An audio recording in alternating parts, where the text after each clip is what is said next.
Welcome to CosmoFactory, a podcast by Cosmoprof Worldwide Bologna, where we explore the entire cosmetics, personal care, and fragrance industry supply chain. I'm your host, Deanna Utrusky, and here at CosmoFactory, we look beyond the trends to discover the ideas, initiatives, and innovations that are truly advancing beauty. Let's get started.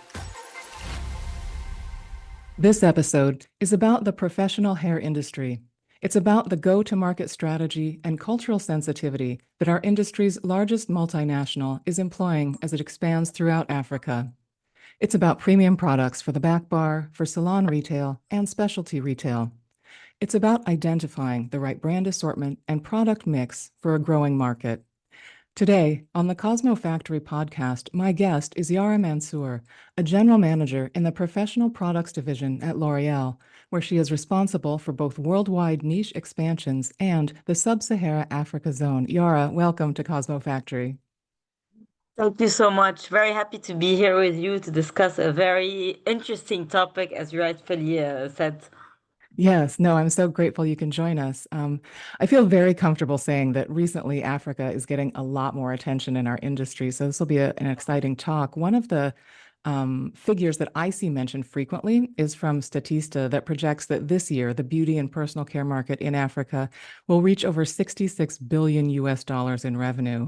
Local brands are certainly seeing some of that revenue.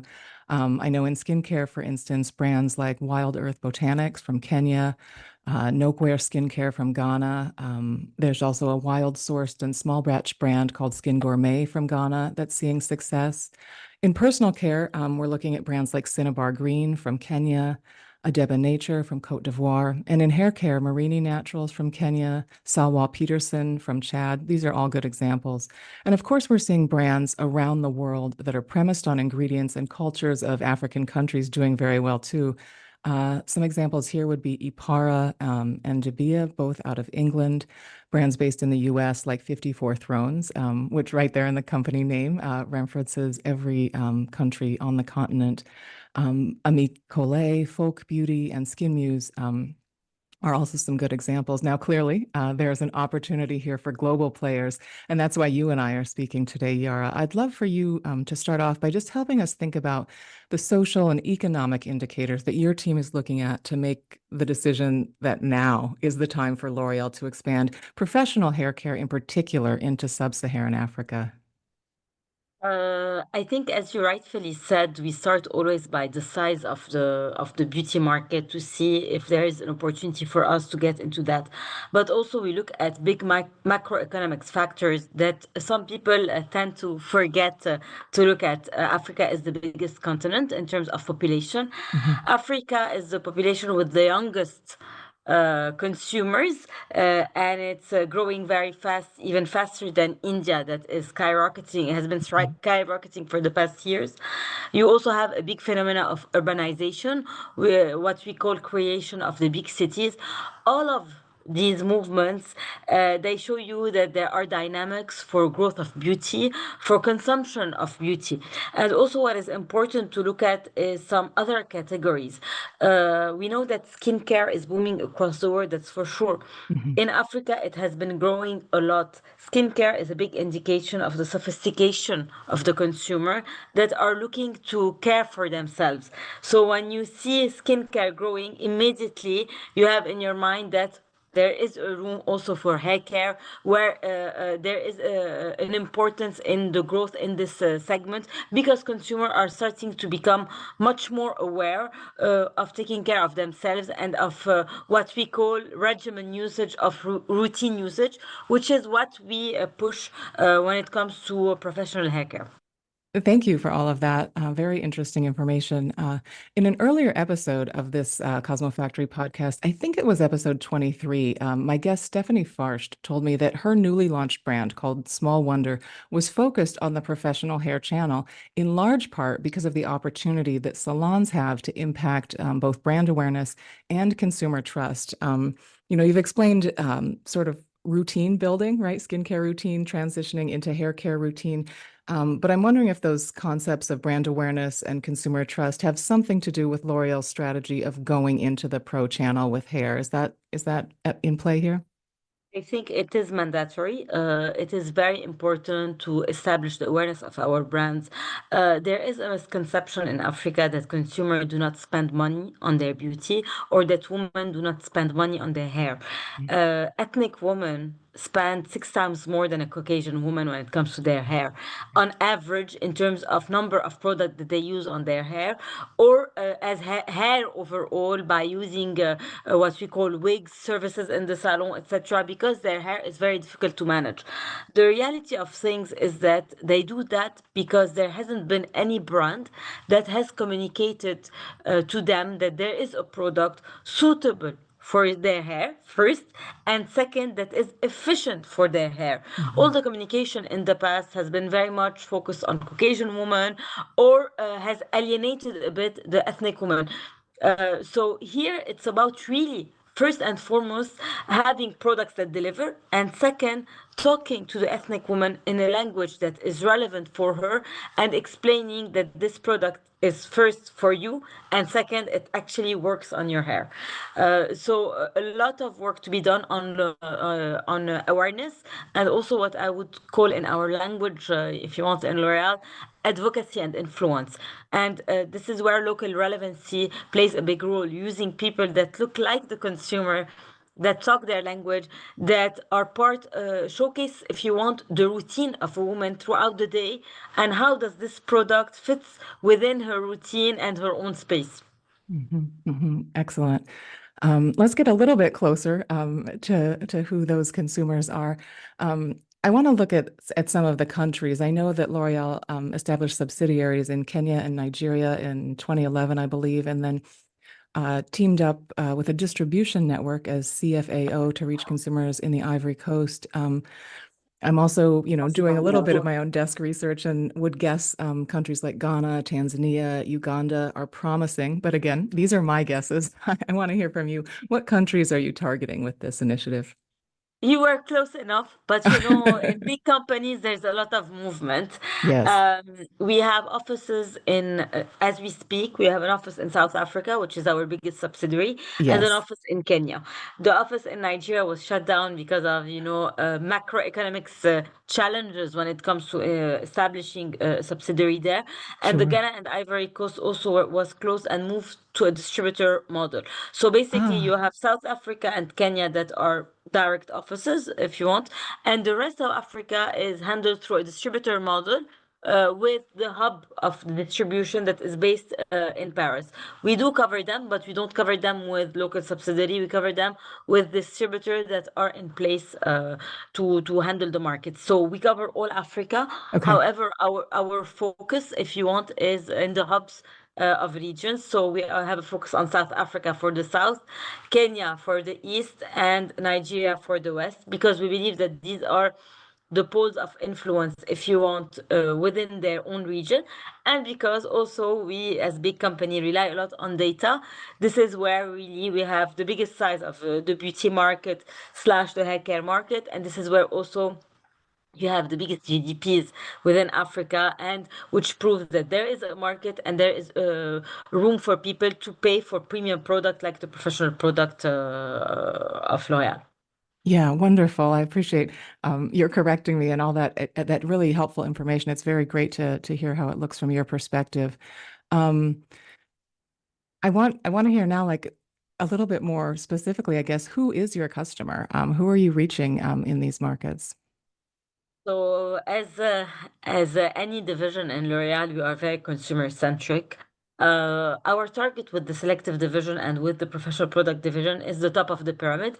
So what we call the premium consumer that do spend at least $40 price per day, if you want, throughout their day. So the top of the pyramid that could, if you want, look small in terms of size of consumers, but yet is the biggest contributor to expenditure. We know that in Africa they represent approximately 11% of the population. However, they represent approximately 60% of the expenditure in the country. Yes. So these are, if you want, the people that are willing to buy luxury, to buy premium skincare, to buy premium hair care, and these are our focus. So we start by the top, we influence those. Once we maximize the reach of these consumers, this is where we will go to the second level, etc. Thank you. I'm wondering if you can maybe share some examples of differing consumer preferences or expectations. You mentioned, you have a hub in the East, a hub in the South, that sort of thing. Are there remarkable differences, sort of region to region there that you can share with us? So definitely there are differences, but this is where we have failed before in the past because we wanted to tackle all of these differences. And you need to start by what is common to Mm. maximize your reach and your size of the price before getting into specificities. Yeah, What is really interesting about African women is the diversity of the hair and how versatile they are when it comes to managing their hair. However, we are still very small in all of the segments. We have women that have natural hair, which they keep it natural in general. It's approximately 35 of people in Africa. However, for example, if you take it in Kenya, it's approximately 65 or 70 of people. You have what we call protective styles. So basically, women that do braids, women that do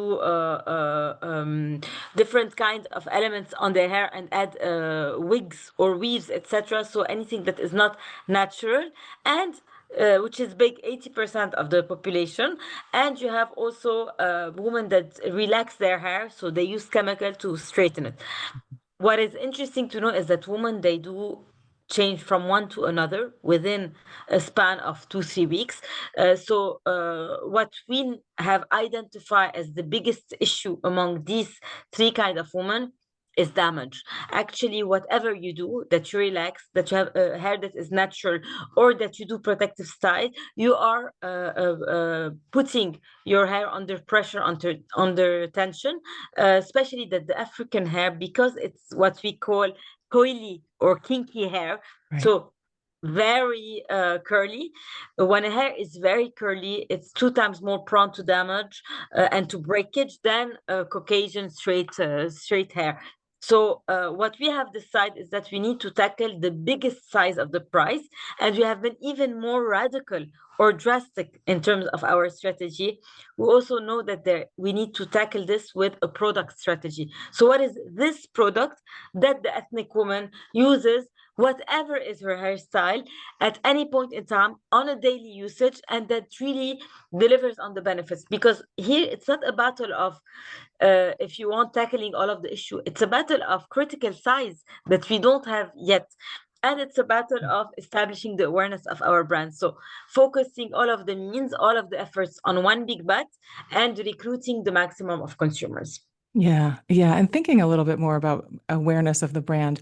If we look at L'Oreal historically, as I understand it, the company's very first customers were hairdressers, and obviously today we're looking more than 100 years later. The company's brands are reaching beauty consumers around the world. Still, as you've already suggested, L'Oreal is a French company, and one, if I may say so, that's often associated with conventional Western beauty standards.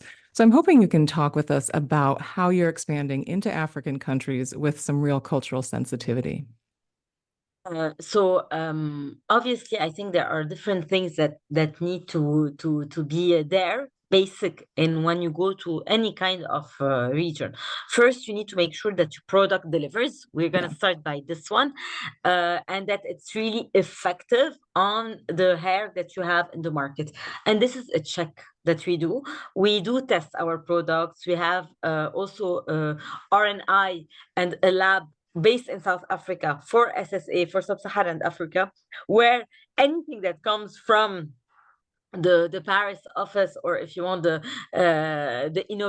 global innovation lab, is actually tested on a local level to make sure that once it delivers, and second, we can actually have a claim to communicate to consumer that is works and that resonates with them. So this is first, as the locally relevant as you can be, your product needs to deliver. Second, it's about also education. It's about educating our consumer and educating our pros. Why it is important that we educate our hairdressers? Because at the end of the day, we are professional products. So basically, whatever you are using is highly valorized. And also, it is what we call a routine in between salon visits. So we need to have our pros or our hairdresser as our advocate that allow us also to explain this value for money and that it is a product that is recommended by them. On top of this, we also need to educate our consumers. And this is where what I have mentioned before is what we call advocacy and influence, where we do locally relevant content, where we have an ethnic woman that is talking in the language of an ethnic woman, that is showing how she is using the product, that is showing what is the hair routine of an ethnic woman, because this is also very culturally sensitive. Mhm. What you need to know is that we do not have the same habit wherever we are in the world, and every culture has a different usage. What you know in the West or in the Caucasian world, it's very shampoo conditioner driven. We wash our hair very frequently, and shampoos and conditioner from the hair care market in the Western world represent approximately 40%.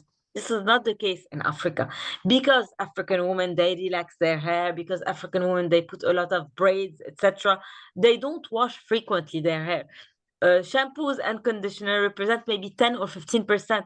What is very important for them, because their hair is prone to damage much more, it gets dry, etc., is leave-ins. So everything related to oils, Mhm. creams, is extremely important. And the second thing, their hair, because it's prone to damage, we have a big issue in Africa that is called alopecia, which is losing the hairline. One woman out of three women in Africa loses her hairline.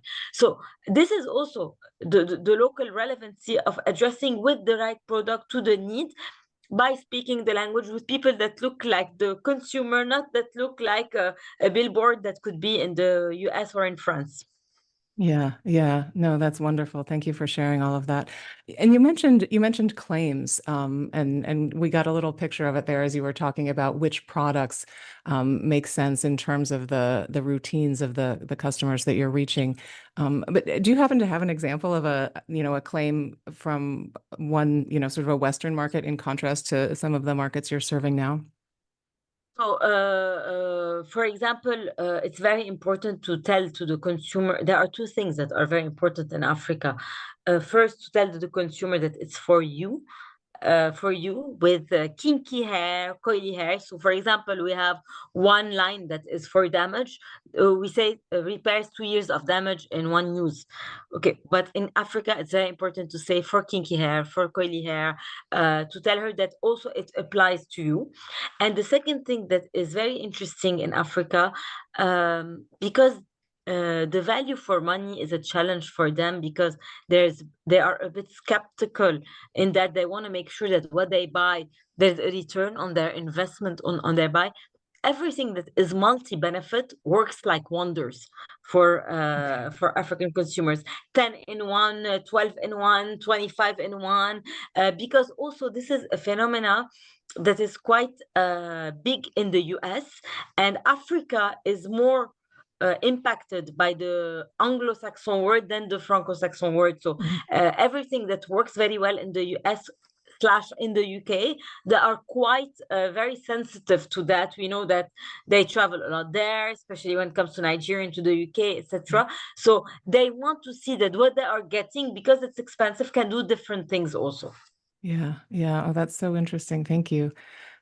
Let's talk a little bit about brand assortment and product mix for each market a little bit more clearly. I think, you've shared a bit of how you might be making that decision, but can you think about some of the actual products or brands that you're going with?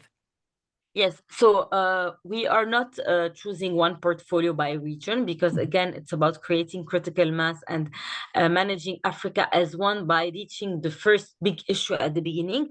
So what we just make sure is that we are tackling the main concerns of African women.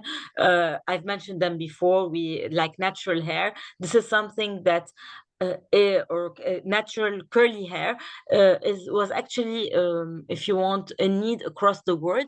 But we know that the biggest continent that is the most relevant for that need is Africa. So we have co-developed the lineup for the world with African hairdressers, African consumers. So this is something that we offer. We know that scalp is a big issue also for women because they use braids that create tension, that creates some dandruff, etc. We also have launched a line for scalp. And now we are focusing on repair damage because we know that this is the biggest concern that has the biggest reach or size of the price. And now it's really a game of critical mass, of tackling, recruiting as many consumer as we can, and establishing the name of our brand and the perception to be changed to it is for you also. Yeah, excellent. I think I have just a couple more questions for you. And I think on some of this next question, we can kind of read between the lines of from all your answers. But is there anything else you want to share with us specifically about the go-to-market strategy for L'Oreal here? Yes, so as I've told you, it's about, really tackling the pros and the consumer at the same time. Yeah. I think there are two things that are extremely important. First, it's about maximizing the reach to consumers and going where they are. Mhm. There's a very interesting phenomena in Africa, which is what we call cosmetic stores, or one beauty stop destination that Mhm. exists in the routine of women.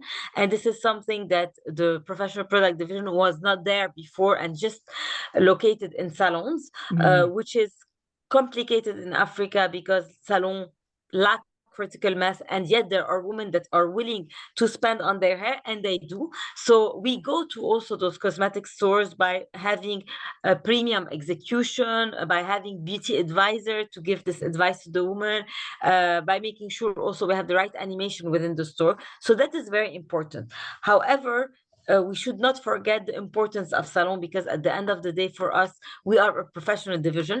This is something that we are building, but we are building with solid foundation. Uh, Number one is education. This is what L'Oreal is known for, because salon, they will thrive and be more profitable and grow if they do sophisticated services, which was not the case before in Africa. If I give you an example, you want to do braids in a salon in Africa. Takes you 4 hours, takes four people to do your braid, it costs 60 euros. You want to do your root coloration in Europe, you sit 45 minutes in a salon and you pay 60 euros with one person doing it. So yes, we have a role to educate them on doing sophisticated services. So we are focusing a lot on education to the top doors, but also on launching hairdressing schools where we are able to equip people to become talented hairstylists and to create, if you want, this pipeline talent of the future, so that they can go to the salon and the salon can thrive. Because the issue is not only lack of salons, but also lack of skilled people to enable a salon to be thriving and to open one or two or three other doors. So I think this is a complete ecosystem that we are doing. We are accelerating on reaching the premium consumers because it will help us create this awareness of the brand. And we are building slowly and progressively the salon of the future, focusing on education. And second, also focusing on improving the look and feel of those salons, and elevating the experience to really start this healthy competition in the market, to showcase that if a salon looks good, it drives business, it drives consumers, etc. So this is how we are doing it with L'Oreal. Yeah, yeah. Wow, that's there's a lot going on there. I hope you can share here as we wrap up, maybe what some of the success metrics will actually look like in these new markets. And maybe you can share with us, some short-term indicators, within maybe, I don't know how far you're looking, a year, 3 years, 5 years out, what does success look like in these markets? I think what success will look like is first on the acceptance of our brands. I think this is extremely important. How we're going to really change the perception of the brands to become really brands that they look for proactively, in a proactive way. And for us, it's the success of our product strategy. It's how big those products are going to be, what would be their weight from our existing business and how they will be, if you want, the contributor to growth. So I think this is going to be a very important one. And the second is the success of those students from the schools, creating those success stories that will show us that we really are on the right path of creating the profession of the future, of fueling the salon business in general. Excellent. Well, Yara, I have to say this has been a very enlightening conversation. I thank you so much for joining me here on the CosmoFactory podcast. Thank you so much. It was a pleasure. Thank you so much for listening. If you find the CosmoFactory podcast useful, please take a moment to leave us a 5-star review and share your thoughts so even more cosmetic industry professionals can discover the CosmoFactory. I'm Deanna Utrusky.